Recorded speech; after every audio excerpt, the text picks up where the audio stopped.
All right. Hello. Welcome. It's me, Bill, and I'm back. And I'm wearing my SpecTennis shirt. We're going to talk a little bit about SpecTennis today, but a couple of things. Number one, I want to talk about Tennis Strategy 201. And I had written a book earlier called Top 5 Strategies for Winning Tennis.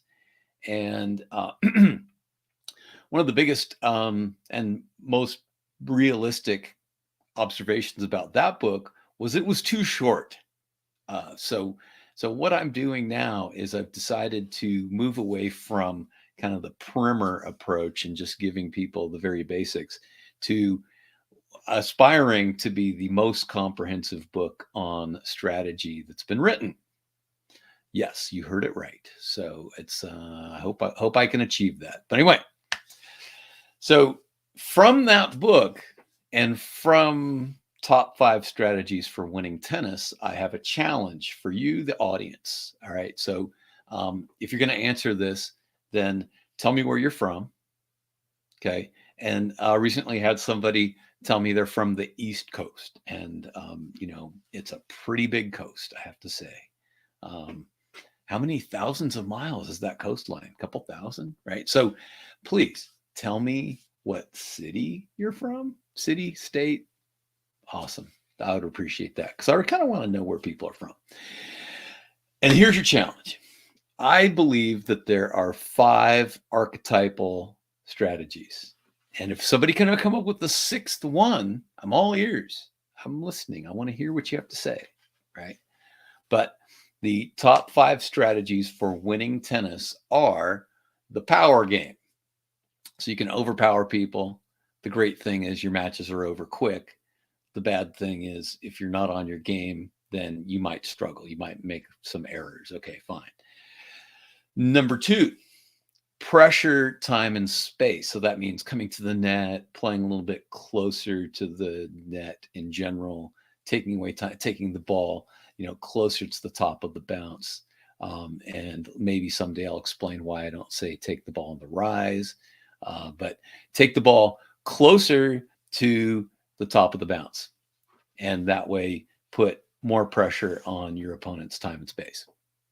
Number 3, pressure their movement. So, making angles, running, serving wide. So serving to the corners and wide so that you're pulling people off the court immediately. Maybe return more towards a corner than directly at the opponent. But you're trying to get the running game going. So you want to turn as much sideways movement and deep, short, deep combinations to increase the amount of running because you're fast and you're faster than most of your opponents and you make good angles. So you want to capitalize on that. The 4th way to win is to disrupt the other player's rhythm. And I believe that's what has made Nadal so great for so long, is not just that he hits heavy topspin high to the backhand, but he does it in so many different ways. So very much a disruptive player. People have a really difficult time getting on balance against him. So never letting people get on balance. So you're taking them out of their rhythm, completely unpredictable. Hit the ball high, low, fast, slow, more spin, less spin, different spin, deep, short, cross court, down the line, all that stuff. All right.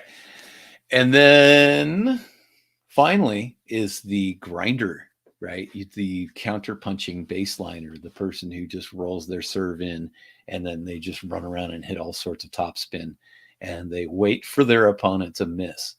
I think that's the hardest way to win. And I think too many players play like that and they should probably try one of the other 4.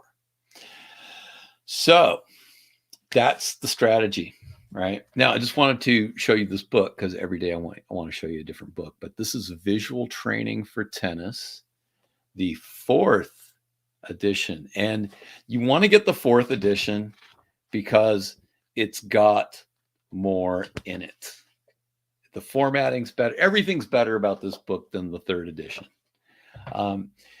One of the comments from the third edition that came through loud and clear was that somebody said there wasn't enough science in it. So I went out of my way to do a little more research and cite more sources for the science behind the visual training. I just had a very interesting discussion with Jack Broudy today. There are different schools of thought when it comes to visual training. So, but here's what I want to do. I want to read this. All right.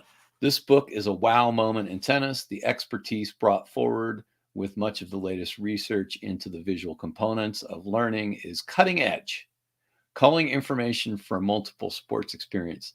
I wholeheartedly endorse the efforts to bring more education to this critical piece in learning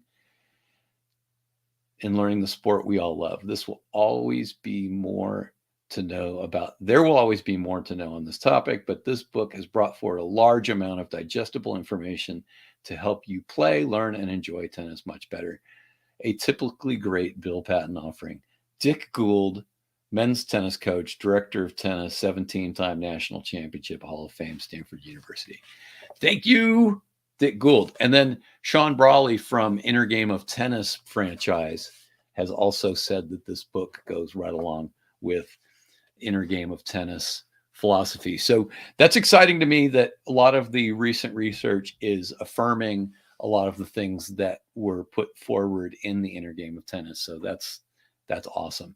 All right, now I want to talk about SpecTennis for a moment. I should have more props ready to go, but do I have a SpecTennis paddle with me here?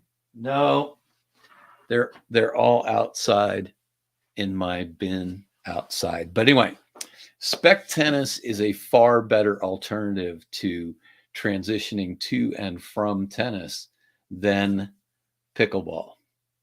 So I want to challenge everybody who's been playing pickleball or teaching pickleball to learn about SpecTennis, introduce SpecTennis, give your consumers a chance to make a decision on that. And this is something that I've done. So I've had dual SpecTennis and pickleball clinics where I teach 45 minutes of pickleball and 45 minutes of SpecTennis, and I let pickleball go first to see, to just to be fair. And the comments are that SpecTennis is easier to learn, more similar to tennis, and more fun. So strongly recommend SpecTennis. If you're watching on YouTube, there's going to be something in the description, some links for you to look at so you can get connected to Nate Gross, the inventor of SpecTennis. And then finally, I wanted to end with this. I had a great talk with Jack Broudy today. Jack Broudy, who, I don't really teach a lot of technique, but you will see some stuff in my videos. One thing that I'm going to be doing, and you've already seen this, is sometimes I just post a raw video of me teaching, and you can just watch what's happening there. Or I will show a progression of, we were working with the foam balls, and then we warmed up and we did, X number of shots normal, and then we worked with the foam balls, and then we came back, and then you can see a rise in miles per hour, and not only that, but better shot placement. So, but Jack's been a major influence on the way I teach tennis, and in terms of technique, he's definitely number one. So highly recommend going to Broudy Tennis, but use my affiliate link. That's going to be important. Use my affiliate link. And then finally, if you haven't gone to my blog yet, please go to my blog, brainsports.coach. And if you spend a minute looking at my website, I'd appreciate that. The website's going to start getting built out a little bit more, but there's some good stuff there. And you can subscribe to the blog, and then you'll get a notification when new things are posted. Like, for instance, today I posted a really nice description of the so-called rhythm disruptor style. Because it's really important to understand, if you're going to be a rhythm disruptor, what does that mean? How are you going to be different than the power player? How will you be different than the grinder? So anyway, that's it for today. Thanks for watching. I'm going to try to keep these little live ones for about 10 minutes, and I've reached that now. So go ahead and click like. And if you really like this, then share it out. And I want to hear from you. Where are you in the country? What are you interested in? And if you have a sixth strategy, right? The power game, pressure, time, and space, pressure, movement, disrupt rhythm, and grind, counter punch. All right. Thanks for watching.